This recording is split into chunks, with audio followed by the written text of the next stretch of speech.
mindful eating. So let's go ahead and get started.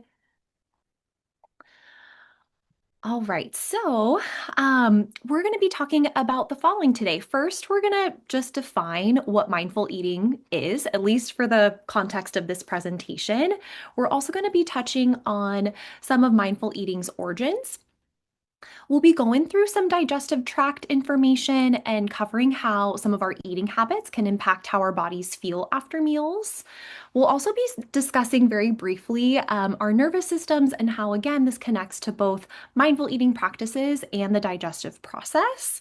And then, of course, we'll be covering all the helpful tips and resources to hopefully help you practice mindful eating better in kind of our day-to-day life. And then lastly, if you'd like to join us at the end of the presentation for just a guided mindful eating activity, I'll invite you to go ahead and grab a small food item, maybe like a chip or a cracker, maybe a little piece of candy, some fruit maybe, or even like a beverage like a juice could work too. And we're going to use that at the end of the presentation to help guide the activity.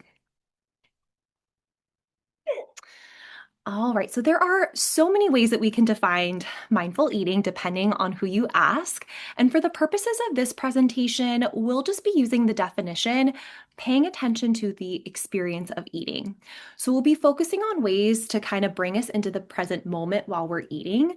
That includes both external and internal factors. So being able to bring awareness not only to our surroundings, but also connect with how our bodies are feeling while we're eating as well. So, who is mindful eating for exactly? Really, anyone can benefit from practicing mindful eating. Those though that might experience maybe some overeating, rapid eating, or maybe those that tend to experience indigestion or bloating after eating and like not really understanding why, might see some added benefits. I also, though, just want to take a moment to highlight that mindful eating is just a tool, not something that's going to be a fix all for any true gastrointestinal diagnoses. So just be sure to consult with a physician if you're experiencing symptoms that are getting in the way of your day-to-day functioning. All right, history is not my strong suit, so just a very brief history moment, mostly just to acknowledge that mindful eating isn't a new thing. Mindful eating actually goes way back to early studies of Buddhism and Confucianism. So if we're looking at mindful eating through a Buddhist perspective, this might include creating a sense of gratitude for the food, extending to the people who grew and prepared that food, and the resources that made it available. And some of us might have heard of hara hachibu. This originates from Japan and just means eat until you are 80% full. That mostly focuses on the experience of eating and recognizing when you are comfortably satisfied versus overly full. And we've also had some more recent uses of mindful eating, one of which includes the book Intuitive Eating. This mostly discusses some mindful eating practices through more of the lens of disordered eating behavior and kind of healing our relationship with food.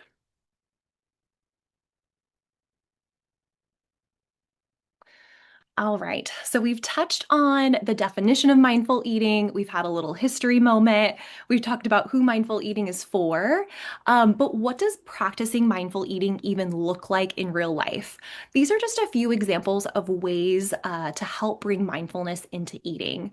So, this is not a comprehensive list, of course, but just some ideas. Maybe it's eating outside in a nice shady spot where you can appreciate your surroundings. If going outside isn't possible, maybe just moving to a different corner of your room or your house to mix it up. Maybe even have a designated eating spot for yourself. Maybe it's just practicing taking a few deep breaths before you take your first bite. If that helps you feel more present. We're going to be talking about this in a little bit more detail, but just paying attention to the food itself, like smelling it, admiring it, even if it's not social media worthy, just observing it as it comes. And then we're going to practice kind of naming what you're noticing about food using some neutral food terms. You can try turning off any screens or anything that could distract you from how your body might be feeling. And if you're at home and have the option to have music on in the background, go for it. Just make sure it's relaxing and not like overly distracting. Okay, so here's an example of some neutral food terms like I was mentioning in the previous slide. So for instance, if we're eating a salad, is your salad cold? Hopefully. Is it crunchy? Is the dressing tangy or is it nutty? Does it look colorful and bright? And often just by naming what it is you're noticing about your meal, it's just another way to help bring our minds to the current moment and can help us feel more present. So, again, kind of speaking to tuning into our body, this might feel like a strange or even difficult thing for some of us to do, which is more than okay. But by practicing kind of checking in with how full or hungry we're feeling going into a meal or a snack, it can just be another tool that we can use to kind of bring awareness to our body.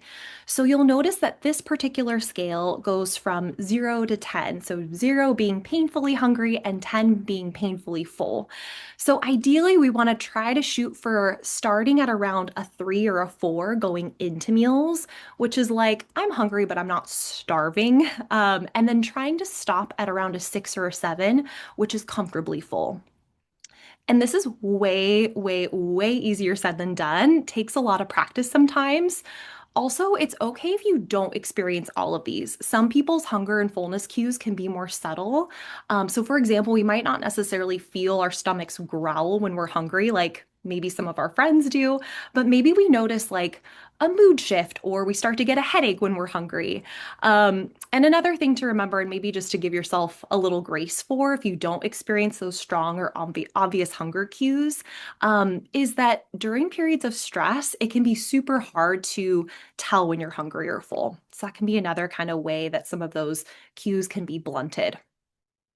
And the most important thing to remember when kind of using this to check in with your body's hunger fullness level is to check in with yourself without using any judgment.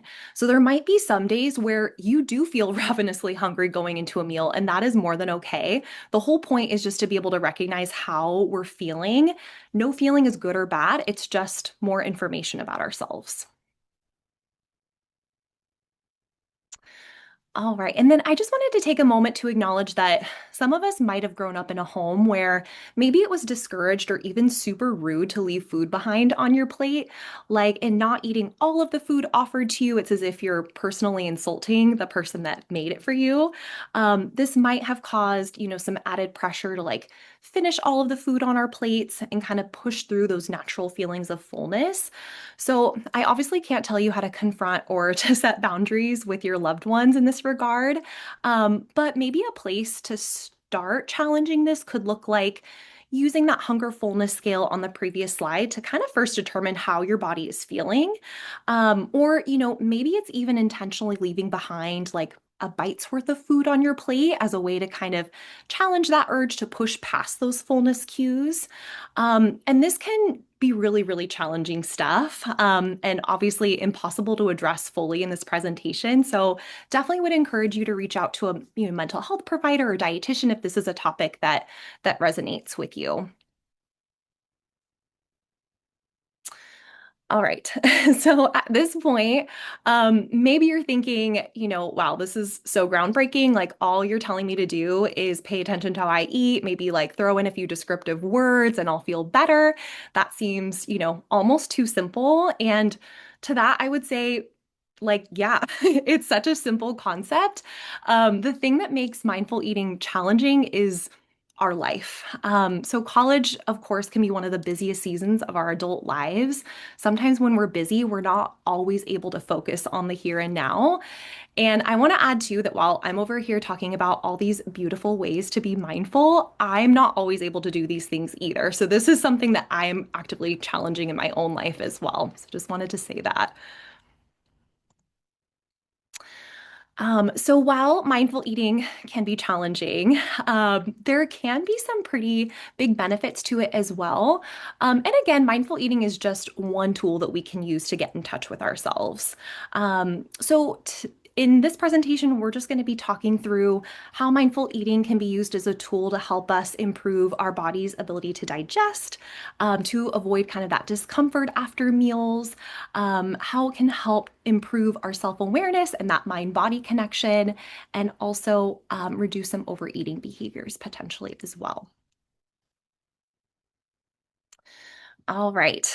Bear with me. We're going to do just a brief overview of digestion, just to kind of help us understand how our eating behaviors can impact our body's digestion abilities. So, to kick off, we have the cephalic phase of digestion. This is kind of like the get ready step that actually starts before we even take our first bite of food.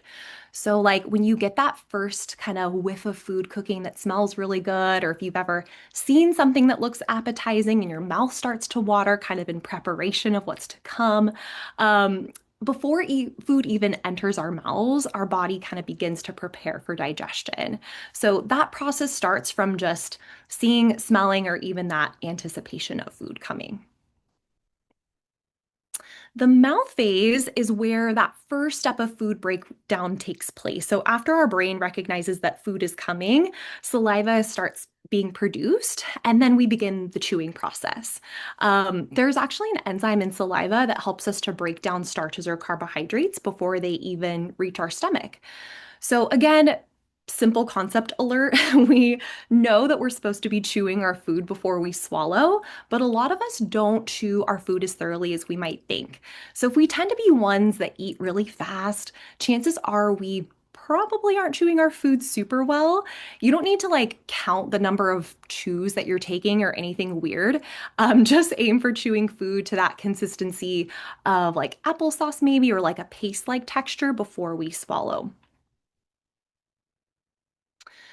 All right, this then brings us to the stomach phase. So, if you can imagine, if larger, kind of barely chewed bites are being introduced to the stomach, this might delay gastric emptying. In other words, larger bites stay in the stomach longer. And that kind of slows down the rate at which food leaves the stomach.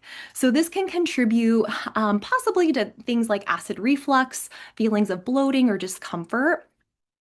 We know that protein is primarily digested in the stomach. So, again, the bigger the bite, the longer the food, like protein, needs to stay in the stomach so that it can be broken down properly.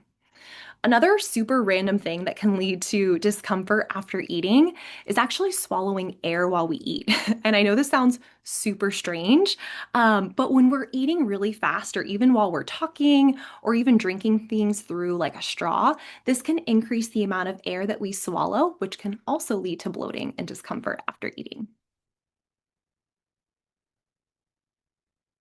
All right, lastly, we've got our intestines phase. So, this is where the majority of our nutrients are absorbed and where some pretty key hormones are released to help us with digestion. So, when we're taking the time to chew thoroughly and consciously try to slow down while we eat, it gives our fullness hormones the time to signal when our stomachs are full, which then makes it easier for us to stop before we overeat. Okay, so just a little recap why mindfulness matters in the context of digestion. So, we learned that digestion doesn't start when we necessarily swallow our food, it starts when we're seeing and smelling and interacting with it. So, if someone tends to eat more distractedly, like if we're eating while we're scrolling on our phones or if we're like rushing between classes, it might be harder to sense when we're full, and it also may lead to bloating and discomfort after meals. And then, just for like a little bit more context, there was actually a crossover study done back in 2009 that found eating the same meal over a span of 30 minutes versus just 5 minutes actually resulted in significantly higher levels of fullness hormones. So, those that ate slower reported feeling more full and more satisfied for a longer period of time than those that actually ate more quickly. It's just something to keep in mind. All right, so we've talked about how mindful eating can impact our digestion. The next few slides will kind of focus on how we can use mindful eating to improve that communication system between our brain and our gut.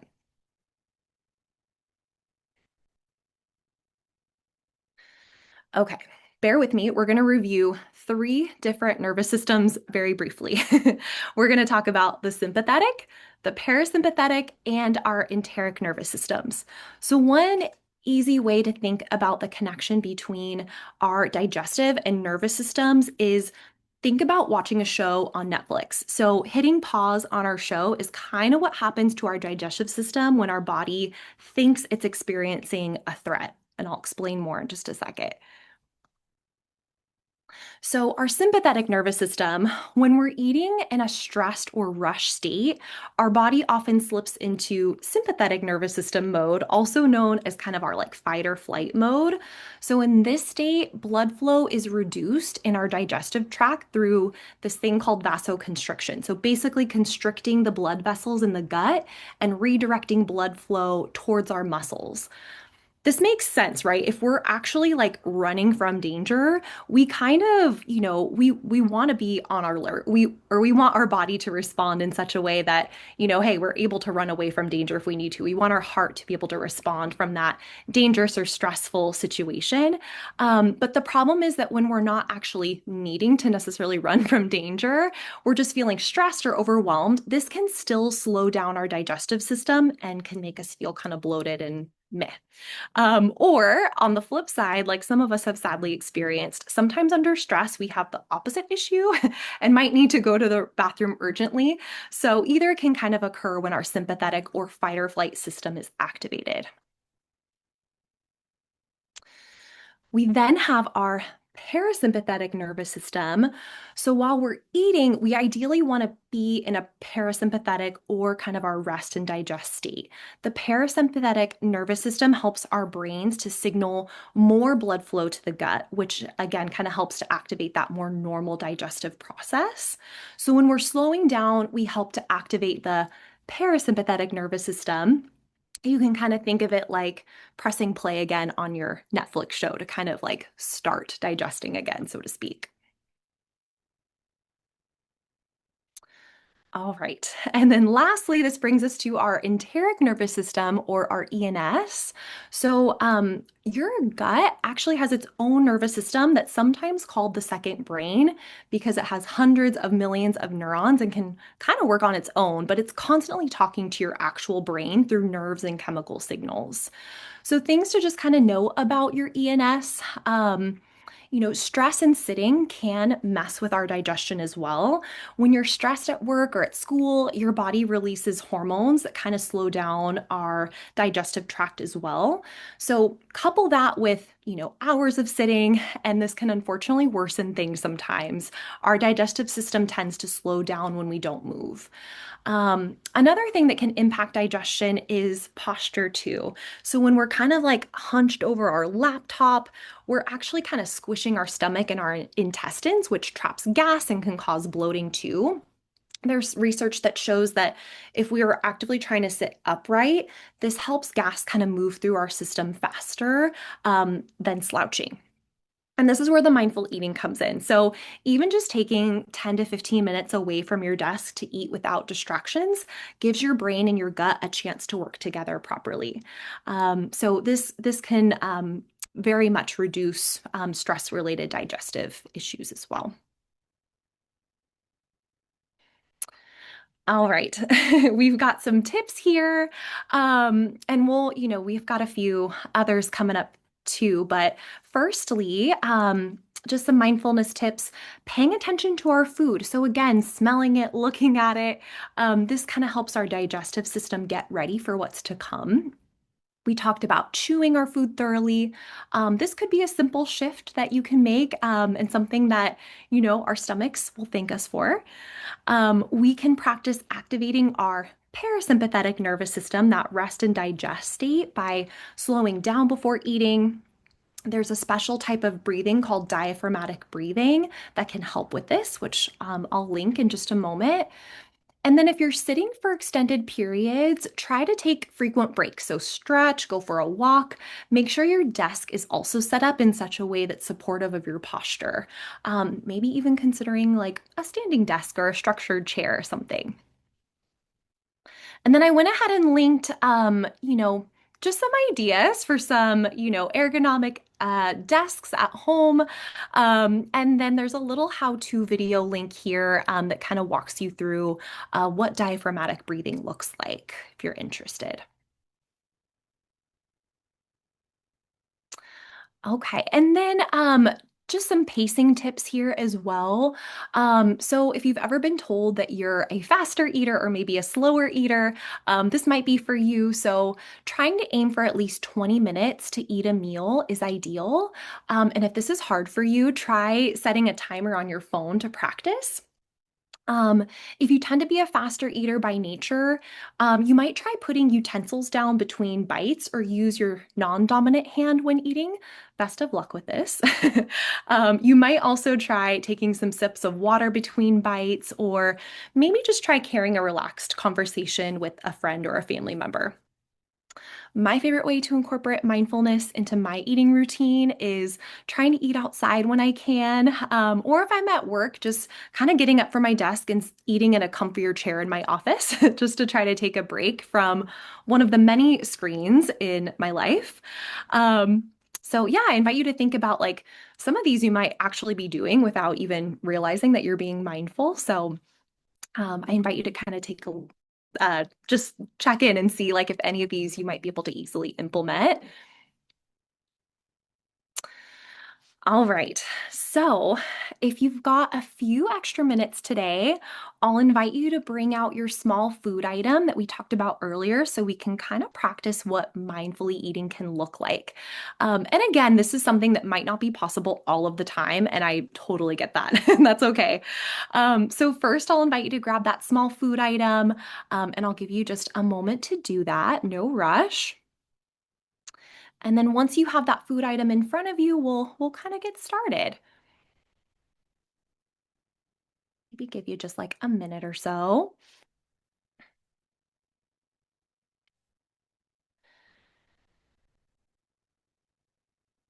All right. Hopefully that's nearby. So if you feel safe to do so, we can kind of start by closing our eyes. You don't have to close your eyes, but go ahead and start practicing, taking some deep breaths. Notice how that air passes in and out of your nose.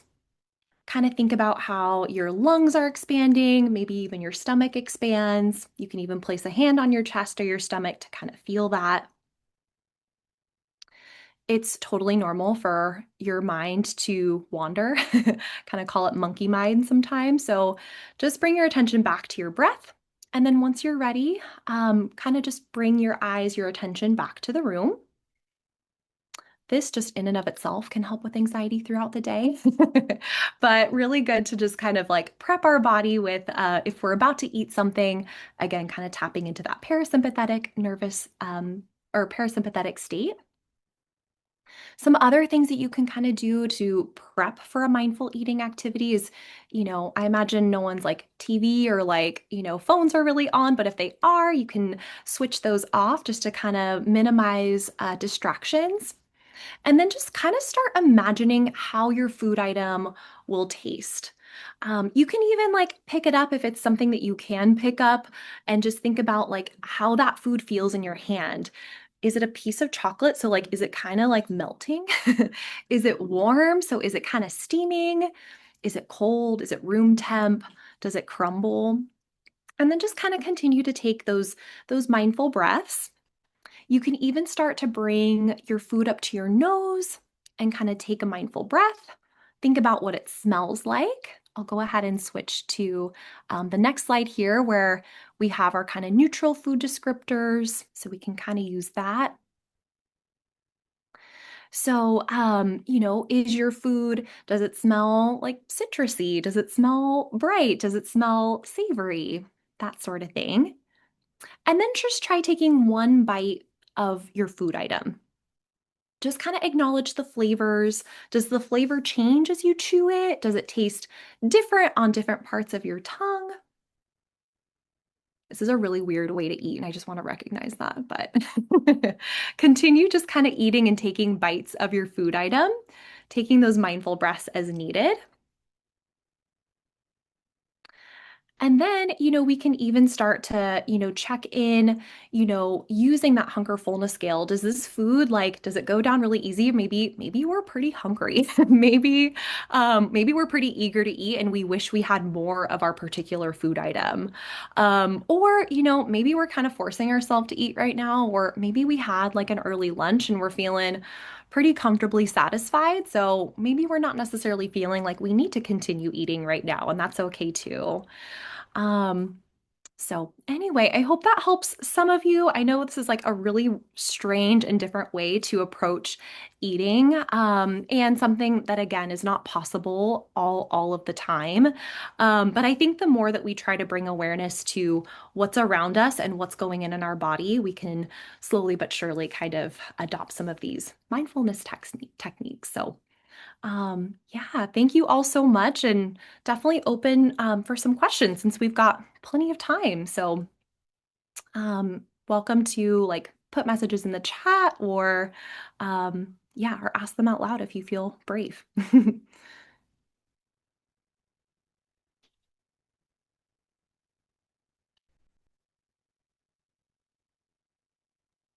All right, we have one question so far. What do you mean by taking in air while eating? Oh, good question.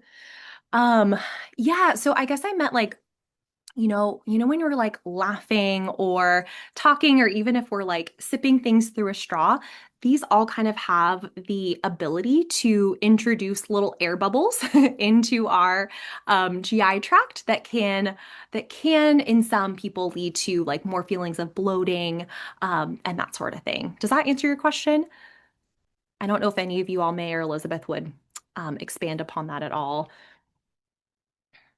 Yeah, I think I agree. And I would also say when we're eating really fast, sometimes we're almost struggling to breathe while we're eating, and we do take bigger breaths in, and that can pull more air into the gastrointestinal tract. And that air has to go somewhere, right? Um, yeah. Mhm. Yeah, good question. I know that was a weird one for me too when I first learned about it. I'm like, what the heck? I think this can also happen if you're drinking carbonated beverages with meals, or like Jetta said, if you're drinking from a straw. Mm.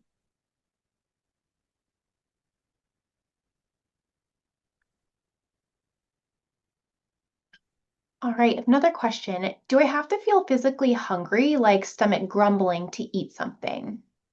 Mm. Yeah, good question. Um, I would say no, not necessarily, right? Because everyone's hunger cues can be a little bit different for one. And for two, sometimes we have to eat out of convenience, if we're kind of looking ahead at our day and we're like, oh shoot, like, all right, well, I don't necessarily feel hungry right now, but I know that if I don't eat right now, I'm not going to have another opportunity to eat until 5, 6 hours later.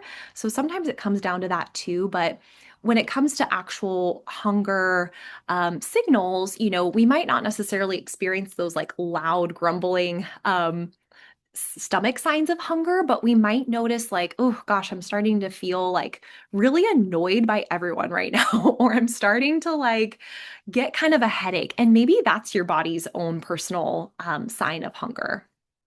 Or maybe we're like just noticing more intense thoughts of food. Sometimes when like I'm busy at work, I might not necessarily feel like my stomach growling, but I might start finding that it's difficult for me to stay focused on what I'm doing because I'm kind of thinking of food, and it's like, oh, okay, that could be a sign that I'm actually hungry.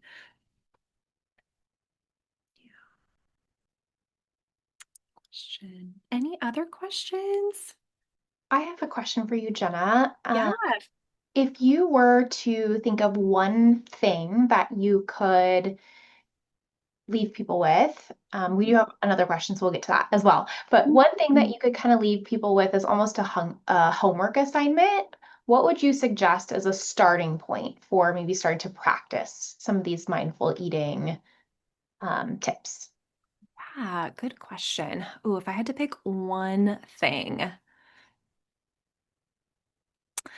I think probably the easiest thing to try is maybe just to bring awareness to, gosh, our chewing maybe.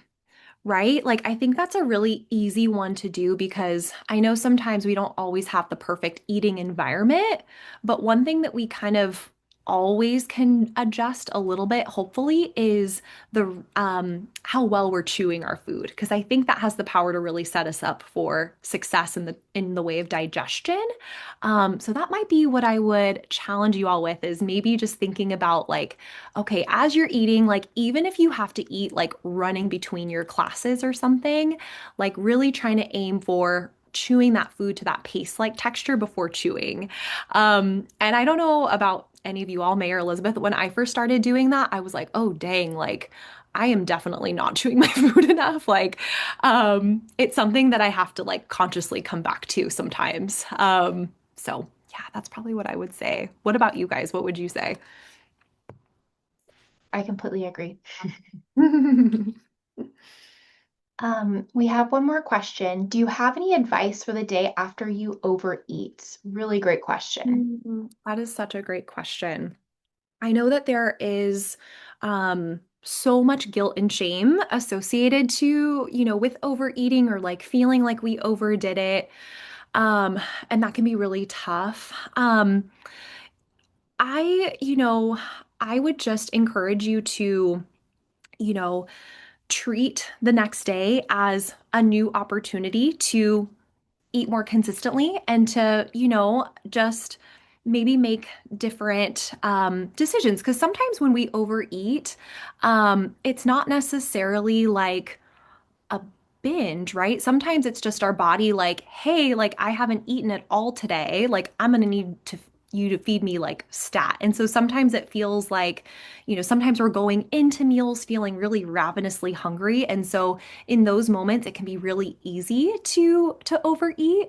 Um, and it's just your body's way of expressing a need at the end of the day. So I actually wouldn't change, necessarily anything about the next day. I would still recommend that we aim for 3 balanced meals per day if we can, plus some snacks in between, because I do think that those consistent eating patterns, and again, kind of like trying to aim for that, that 3 to 4 hunger level going into meals, and then kind of with that fullness on the fullness end of things, like trying to stop at that 6 or 7. Ideally, it's like not a perfect system, but um, that really helps to like keep us from overeating and being a little bit more mindful going into meals. That was a little bit rambly, but if you all had anything to recap, by all means. Yes, completely agree. Consistent eating the day following maybe a period of overeating. And then I think also just showing yourself a little self-compassion in the moment. Everybody does it. Even intuitive eaters have times where they maybe push past comfortable fullness. And I think just offering yourself some self-compassion and saying, hey, it happens. It's okay. Tomorrow's a new day to show up for myself. That can kind of interrupt that shame spiral, which can often perpetuate more days of overeating. And so that's something I would also kind of add to that. Definitely. Yeah. A couple more questions. Is it bad to go to sleep on a full stomach? Hmm.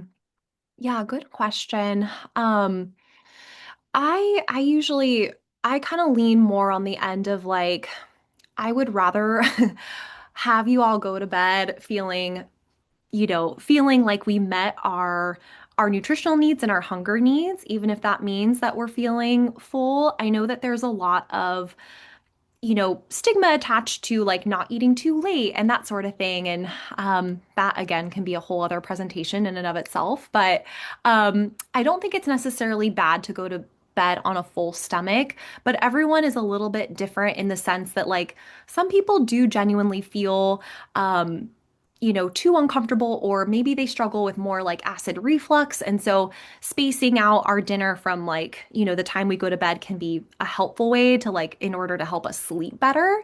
But for other people, having a meal like soon before bed is okay. We can sleep just fine. So I think it kind of depends. But overall, I would say no, unless you're one that is like really, really uncomfortable. If it impedes your ability to sleep, I guess would be what I would say. Thanks, Jenna. Good question. And then what would you consider to be a binge? Ooh, good question there too. I would call a binge, like a true binge, um, an eating event that happens, you know, either we're having a large portion of food that's greater than perhaps what we would have in a given meal. Um, that is, so a large volume of food had in a short amount of time, or just kind of consistent eating over, a long period of time. Um, Sometimes, not always, binges are accompanied by, you know, stress, overwhelm, anxiety as kind of a means to, kind of lean into that comfort a bit. Oftentimes, too, there are lots and lots of like feelings of guilt and shame afterwards that can impact our day's worth of eating the following day. That's what I would kind of name a binge. I know that can be kind of confusing because binge is kind of thrown around a lot, very colloquially in our world. But that's kind of what yeah, that would be the gist, if that helps.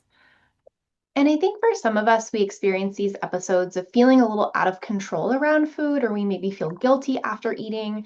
And that doesn't always necessarily constitute a true binge. Like Jenna mentioned, a binge is usually really associated with very, very, very large volumes of food, often eating when you're not physically feeling hungry, eating to the point of like extreme physical discomfort or feeling that very out of control, out of body type feeling. And so I know we experience this, a lot of students will often come in and they're under eating earlier in the day, and then they get home at night and they're often eating larger portions of food, not because that's truly a binge, but because their body is trying to make up for undernutrition earlier in the day.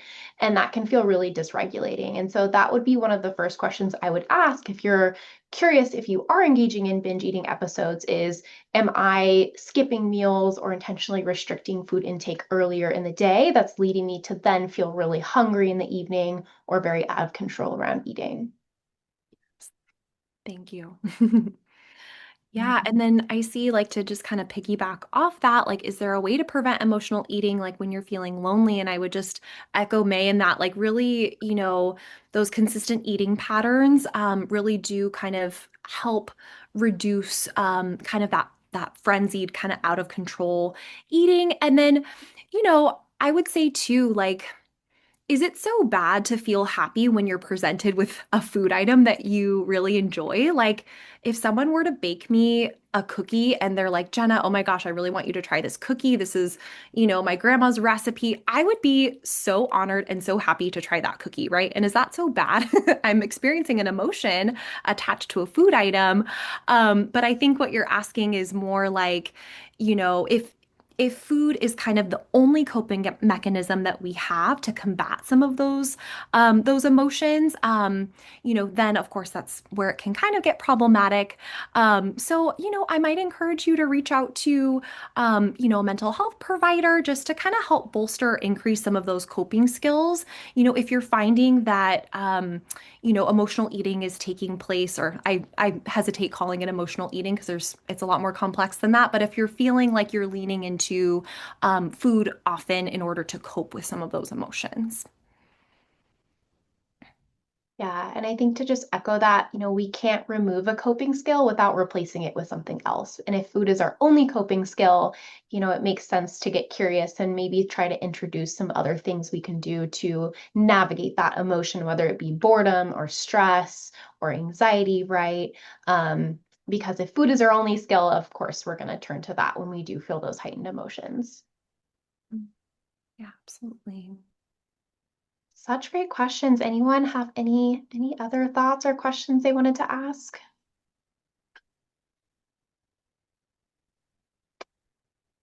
Okay. Well, thank you all for joining. Just a reminder, we have our last webinar for our nutrition seminar series next month. The topic will be label reading for anyone that's interested. Please go to the nutrition page of the Student Health website to sign up. And then we are trying to get the recorded webinars uploaded. I think we have the first one so far. There is a little bit of a lag time, but we're going to try to get those uploaded as soon as possible. And we will try to send out some of those links once we get those, probably via email after this recording is over. So thank you all so much for joining us. Thank you, Jenna, for such a wonderful presentation. Um, Enjoy the rest of your day. Thanks all. Have a good one.